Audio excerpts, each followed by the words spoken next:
Today's case took place in the United States and shows that life can be stranger than many movies. Dave Kroupa was 35 years old when he created an account on the well-known dating site Plenty of Fish. Sometime earlier, he had separated from Amy, with whom he had 2 children. The former partner had moved to Omaha, Nebraska, and Kroupa, not wanting to lose contact with his children, also moved there. He was single, young, in a brand new place where he didn't know anyone. The perfect time for fun. For another serious relationship, the man was completely uninterested. Liz Golyar was 7 years older than Dave. As a single mother, she was looking for a casual relationship, and the Kroupa she met at Plenty of Fish seemed well suited for that. They dated, but not exclusively. They went to bars together, danced, had sex, and then went home, living completely apart. This arrangement suited both of them very well. When Dave saw on a dating site a woman who had visited him at his auto repair shop sometime earlier, he spoke to her right away.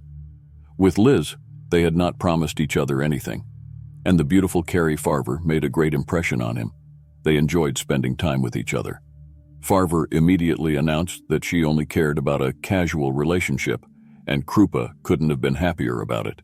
The woman worked just a few blocks from his apartment, and there were times when she stayed with him overnight. This was convenient, as she usually had to commute more than an hour. November 13th, 2012 was another such morning. Only 2 weeks had passed since their first meeting, but he didn't mind Cari staying at his place alone. He had already left. She was still getting ready. Nothing foreshadowed any problems. Yet from that day on, Kroupa's life became a real nightmare. A few hours after they said goodbye, Dave received a text message from his lover. Cari proposed that they live with each other. The man was shocked because they had agreed on something completely different. Besides, it was only 2 weeks of meetings, and Cari had a 15-year-old son who would probably move in with her. Something like that was out of the question. Kroupa wrote back that, after all, they had decided on a casual arrangement and saw no reason to change it. Not 5 seconds passed, and an avalanche of text messages rained down on him. "You destroyed my life. I don't want to see you anymore." Obviously with swearing, which I deliberately omitted. There was chemistry between them. They had a good conversation. But Dave didn't actually know this woman. All he thought was that she must be unbalanced, and it's a good thing that this relationship ended before it actually began. Cari showed her true face, and it definitely wasn't the face that charmed him so much. Unfortunately, there was no end in sight. This was just the beginning. Over the following days, the 35-year-old was inundated with text messages and emails with disturbing content. About 50 phone numbers and countless email addresses were used to send them. "I will destroy everything you care about. Your life will be ruined." After all, Farver was already stalking not only her former lover, but also Liz. This was all the more strange because the women had only seen each other once, for a while. When Kroupa invited her home after her first date with Farver, Liz happened to drop by to pick up something she had left with him. They did not exchange a word with each other. Probably their gazes met for a second. Overwhelmed by obsession, Cari probably thought, however, that she was only the third one. She tracked down her rival and sent her threatening messages. She even scratched her car. The united front against Farver brought Kroupa and Golyar closer together. They were still not in a relationship, but they met more often and spent nights together. This angered Cari. She was no longer just sending hundreds of messages. She followed her victims and described in text messages exactly what they were doing at any given moment, creating an even greater sense of entrapment. Finally, she also broke into Liz. She wrote vulgar words with lipstick over the bed and spread Liz's clothes on the quilt, all perforated with a knife. Although Kroupa and Golyar changed their phone numbers, it did not stop their stalker. It is not known how, but she gained new contacts to them and the harassment never stopped. When they blocked her, she immediately used another number. Even when Dave once set up a date with a girl from Plenty of Fish, it turned out to be Farver. After an hour of waiting, he got a text message saying, "Cari here, F you." In 4 years of harassment, Dave was sent 50,000 text messages and 18,000 emails. However, the worst was yet to come. One day, while sitting in a bar, Dave saw the terrifying words on his phone screen. "I set her damn shack on fire. I hope she burns down there with the brats." I omitted swearing on purpose because there was quite a lot of it in these messages. Unfortunately, the news turned out to be true. Liz's apartment burned down. Her children were not at home at the time, but the woman's pets, dogs, a cat, and a snake, died in the fire. The matter became even more serious. After a while, Dave's ex-partner Amy also started getting threats. In danger were their son and daughter. The harassment case was reported to the police much earlier. However, after the arson, it was clear that this woman would not stop. Eventually, a man would lose his life because of her. Cari Farver, however, could not be traced.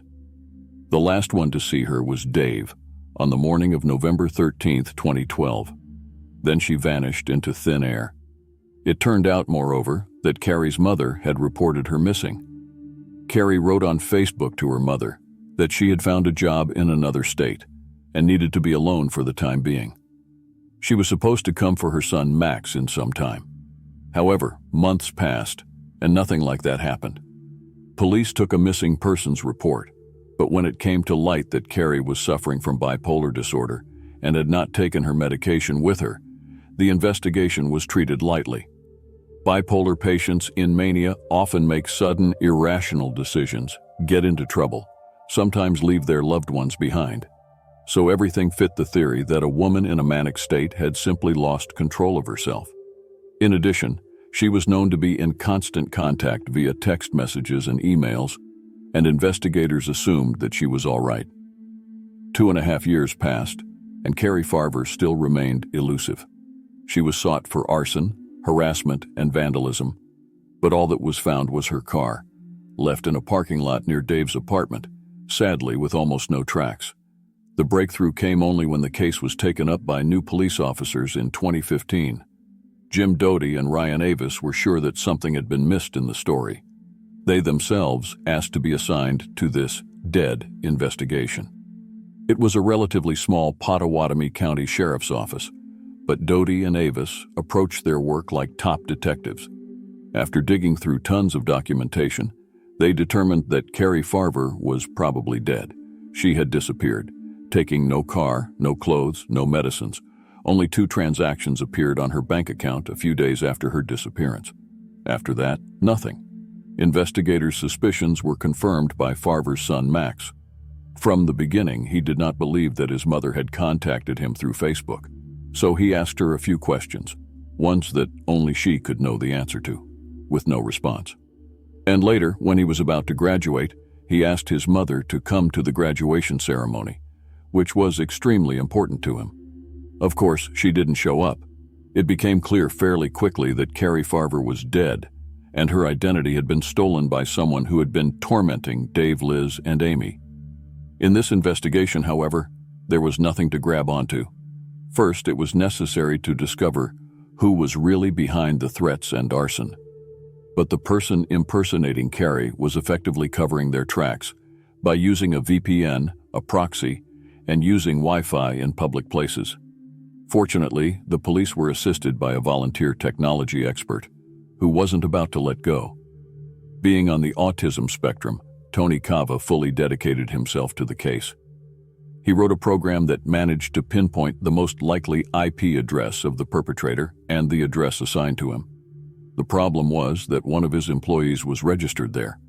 At first, it seemed that the investigation had not progressed for so long because the wanted man himself was working on it.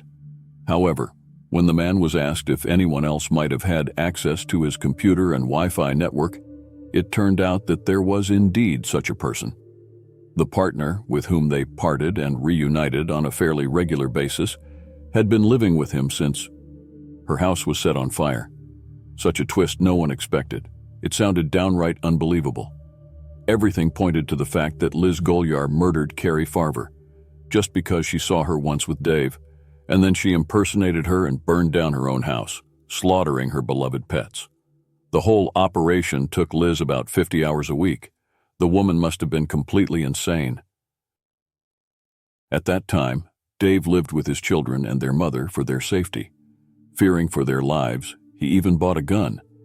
One day, the gun disappeared. A few hours later, Golyar called the emergency number, claiming that she had been shot in the leg and that the perpetrator was Amy. She suggested to the police that Dave's former partner might be behind Farver's murder, and now she wanted to eliminate her. She showed text messages in which Amy allegedly threatened her. However, Amy had an irrefutable alibi, and besides, the investigators were well aware of the game they were playing. They decided to pull it further. They convinced Liz that they believed her, but needed more evidence. So she presented them with messages allegedly received from Amy with details of the crime she had committed.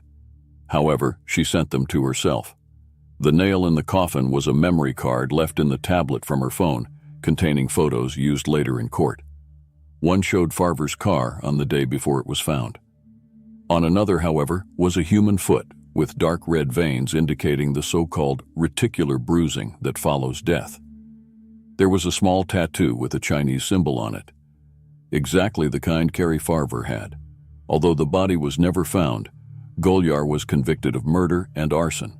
She received a life sentence without the possibility of parole. To this day, she maintains her innocence.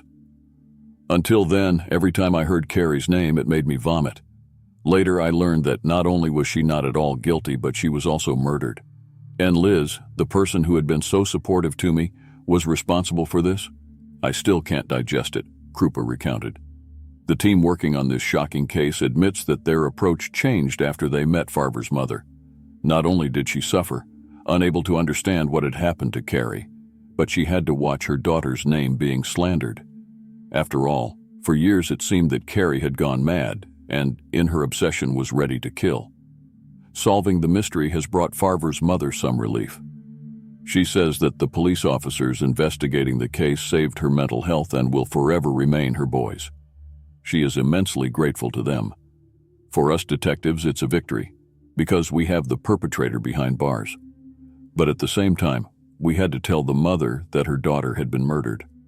I'm sure there was still smoldering hope in her that Cari would one day return, admitted Jim Doty. Each year, Iowa Western Community College awards a scholarship named after Cari Farver to one of its computer science students. The police officers who restored her honor could not get over the fact that when you type Cari's name into Google, pictures of her murderer show up. It was very unfair. They decided that it was necessary to honor her memory and give her name a new meaning. Hence the idea for a scholarship at the school she herself graduated from. After the release of Lover, Stalker, Killer on Netflix, contributions to the fund exceeded their wildest expectations. Thank you for listening to this incredible and shocking story. If you like my channel, you know what to do. Stay safe, you lovely people.